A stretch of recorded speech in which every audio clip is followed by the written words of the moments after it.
Mañana, gracias por acompañarnos en la señal de éxitos.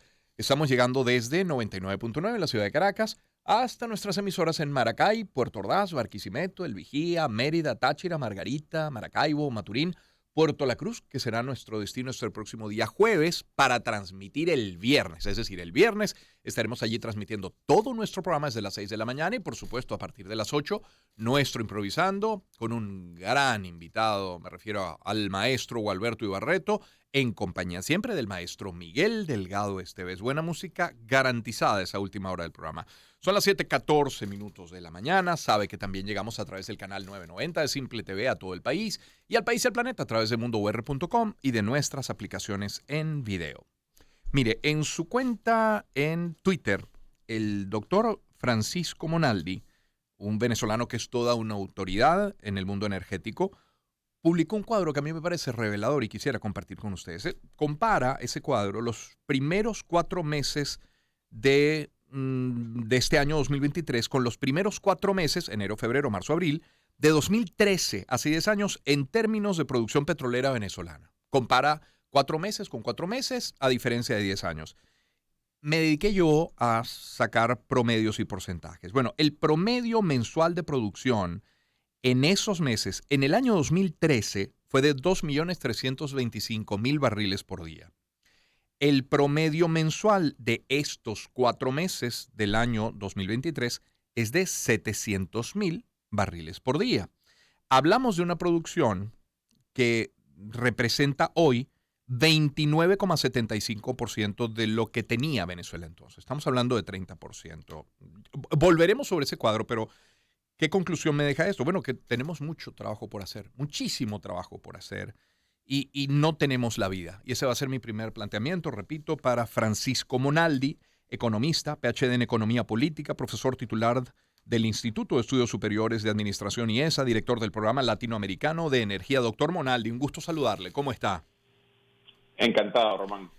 Doctor Monaldi, decía yo, tenemos mucho por hacer y no tenemos la vida, porque hay quien dice que recuperar la infraestructura de nuestra industria petrolera tomará por lo menos 20 años, pero también hay otros que dicen que son más o menos 20 años lo que queda al mundo de este tipo de energías, porque ya el planeta va a apostar por energías, bueno, alternativas, verdes, renovables, y las cuentas no comienzan a dar, doctor Monaldi.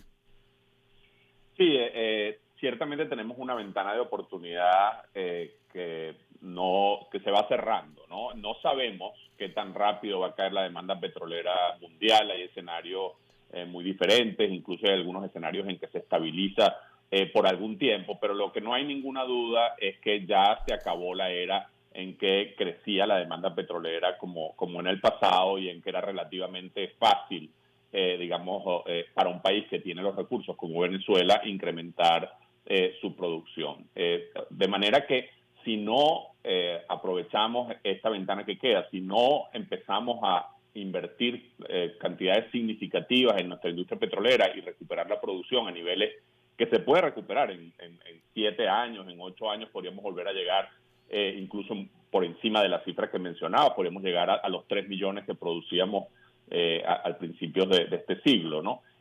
Pero eso requiere inversiones muy, muy significativas de unos 10.000 millones de dólares por año y es un reto gigantesco, fundamentalmente de atracción de inversión privada. Porque ya voy a volver al cuadro del que hacía referencia y que usted publicó, doctor Monaldi, pero llegado un momento así, es decir, cuando ya pare o descienda la dependencia del mundo del petróleo, caramba, la pregunta es de dónde va a sacar Venezuela los recursos para invertir en otros negocios, como por ejemplo el turismo. ¿De dónde saldrían los recursos? Sí, es un reto difícil. Aquí hay que hacer dos cosas a la vez. O sea, no podemos basarnos de nuevo solo en una economía petrolera. Vamos a ponerlo así. Venezuela, incluso si ese escenario que planteé, que es un escenario, digamos, el más positivo en términos de producción petrolera, en términos de producción por habitante no vamos a llegar a los niveles que teníamos en la época en que Venezuela era un país próspero solo con petróleo. De manera que a la vez que se invierte en petróleo tiene que ocurrir una inversión importante en otros sectores de la economía, si no vamos a entrar esta vez en una situación incluso peor, que sería depender del petróleo cuando la demanda indefectiblemente va a declinar eventualmente. Entonces hay que hacer las dos cosas a la vez, hay que recuperar la economía petrolera, que puede ser un motor para otros sectores, pero simultáneamente hay que recuperar o hay que desarrollar otros sectores de la economía venezolana, como el que mencionas, el turismo y muchos otros. Doctor Monaldi, quiero volver a ese cuadro que usted publicaba en Twitter, de nuevo porque me parece revelador. O sea, estamos produciendo 30% de lo que producíamos hace 10 años, 29,75%. ¿De qué depende hoy un aumento de la producción que apunte a la normalización? Entiendo que tiempo, ya dicho, 7 a 8 años y de enormes inversiones. ¿De qué más? Mira, lo primero es que hay que negociar un cambio en el régimen de sanciones internacionales porque la magnitud de las inversiones internacionales que se requieren no se van a lograr sin un cambio en el régimen de sanciones que ha impuesto Estados Unidos. Ujú. Pero además de eso hay que hacer un cambio muy sustantivo en el marco institucional.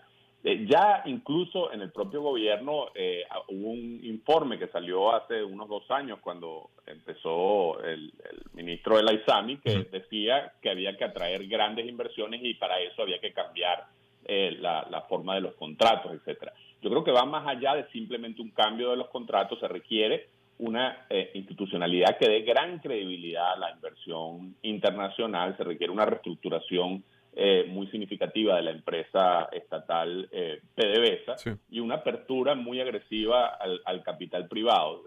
Venezuela en este momento no tiene la capacidad del Estado venezolano de hacer ni una fracción de esas inversiones con la empresa estatal que está en cesación de pagos, que está muy mermada. Y si no logramos crear esa institucionalidad relativamente rápido, como te digo, se nos va a ir cerrando la ventana de oportunidad. Lo que queda claro, doctor Monaldi, es que con pequeñas concesiones, como por ejemplo la licencia otorgada a Chevron o los acuerdos con las europeas Eni y Repsol recientes del fin de semana, caramba, no es suficiente. Son buenas noticias, sí, pero de nuevo, no son suficientes. ¿Ah? Sí, efectivamente, lo de Chevron va a permitir un incremento de producción, particularmente en los proyectos de Chevron, pero Ujú. estamos hablando de que a principios del año pasado se producían alrededor de 95,000 barriles. En Chevron se van a producir 140 este año, se pueden llegar a producir 220, 230, pero eso es una fracción, con eso no llegamos ni al millón de barriles, ¿no? Mm. Lo de Eni Repsol es todavía muy preliminar, Sí. básicamente es algo pequeño en su proyecto de gas. Ujú. Entonces sí, se requiere algo mucho más fundamental y ni siquiera es solo con las empresas que ya están en el país, se requiere atraer a nuevas empresas internacionales de gran calibre, se requiere que se reactiven una cantidad de proyectos y que se inicie incluso exploración en otras áreas. Realmente una tarea muy ambiciosa que uno de los temas también fundamentales es recuperar la infraestructura que está muy deteriorada. Venezuela tiene una cosa muy positiva a su favor. La A ver. primera es que tiene ya los recursos, buena parte de los recursos que necesita están ahí descubiertos. La segunda es que tiene buena parte de una infraestructura que servía para producir 3 millones de barriles, todavía Ajá. hay elementos que están allí. Pero, y por supuesto tiene una historia y una tradición de gente que sabe de petróleo, alguna que está ahora fuera del país. Pero eso no quita que requeramos esa gigantesca inversión. Claro. En abril entiendo, doctor Monaldi, que el petróleo venezolano subió por encima de 9%. Es bueno, también es una buena noticia, pero caramba, podría ser mucho mejor si tuviéramos una mayor producción, si pudiéramos comercializar correctamente. Eso de nuevo tiene que ver con las sanciones, es decir, sin descuentos y administrando bien los recursos. Es decir, el potencial, como usted bien dice, está allí. ¿Ah? Sí, el problema obviamente hoy en día no tenemos sino un acceso muy limitado a un mercado que fue siempre el mercado más atractivo para Venezuela, que era el mercado de los Estados Unidos. Tenemos significativos descuentos en China, que es donde se vende Ujú. la mayor parte del petróleo Sí. que ahora no se envía a los Estados Unidos. Ese petróleo que va a China compite con el petróleo ruso, con el petróleo iraní, que están también ofreciendo descuentos. Entonces es realmente una tarea muy, muy, muy complicada poder colocar el crudo venezolano a pesar de que Sí. los precios están bastante altos. Y el precio que tú ves allí Ujú. reportado es el Sí. precio del Merey 16 que es un precio, digamos, teórico basado en lo que debería valer ese petróleo venezolano, Ya, pero en la realidad los descuentos lo hacen que se cobre incluso menos. imagínese. Habla de competencia, doctor Monaldi. ¿Qué países de la región de nuestra América Latina lo están haciendo bien en materia petrolera? Colombia, Ecuador, bueno, Guyana, que de la nada pasa a ser productor y exportador. Mira, Brasil es el país que parece increíble. Brasil era un país que cuando nosotros producíamos 3 millones de barriles, ellos producían menos de medio millón de barriles. Hoy producen ellos más de 3 millones de barriles y han logrado algo impresionante, que es desarrollar una industria en aguas profundas, en un petróleo que es bastante difícil de sacar comparado con el petróleo Ujú. venezolano, y buena parte lo han logrado con inversión privada, pero también muy significativamente la empresa estatal Petrobras, que ha logrado cosas que ninguna otra empresa estatal en la región ha sido capaz de hacer.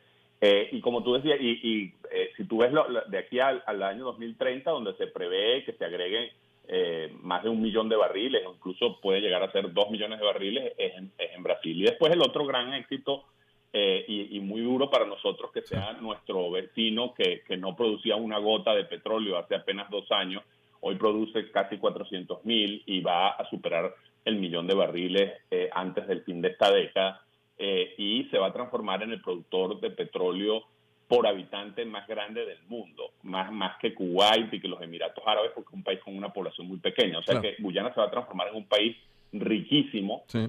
y de un petróleo liviano, que es el que nosotros carecemos. O sea que si tuviéramos una, digamos, relación funcional con Guyana, pudiéramos estar mezclando el petróleo de ellos con Ujú. nuestro petróleo, pero obviamente tenemos una disputa territorial Sí, que va a ser muy muy difícil eso. Entonces sí, ver que nuestros dos vecinos, claro. dos países limítrofes nuestros, Colombia lo ha hecho en el pasado bien, pero Colombia tiene muy poco petróleo y ahora el presidente Petro decidió que no quiere explorar más ni invertir más en petróleo. Entonces Colombia, la industria petrolera colombiana está condenada, al menos Sí, en el futuro cercano, a una declinación. claro. Doctor Monaldi, muchísimas gracias por atendernos hoy. Ha sido muy gentil.